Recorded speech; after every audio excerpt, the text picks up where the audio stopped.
Let's transition to the basketball court as some of our local teams were in action tonight.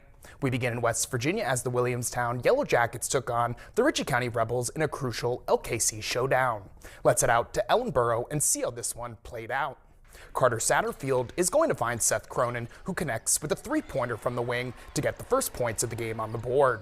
Williamstown wastes no time responding as Wyatt Powell gets a shot up from the corner, and he's going to bury the triple to give the game tied up.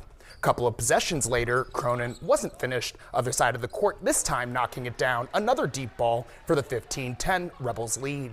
Late in the quarter, the Yellowjackets getting the ball down the court quickly, but who else? Cronin with a huge chase down block, making a difference on both ends of the court tonight. Williamstown trying to trim the deficit. Powell finds Caleb Atkinson, who buries the triple. Yellowjackets down just 2 now. Isaac Hodges controlling the offense. He attacks, gets to the paint, makes it look easy with the spin move and the bucket off the glass. Williamstown with a nice display of passing this possession as Colt Renard finds Eli Hauser down low for the easy layup. Final seconds of the first half, Hodges goes to work, pulls up over 2 defenders, and hits the shot as the buzzer sounds, and Ritchie County goes on to win this one 65-61 in overtime.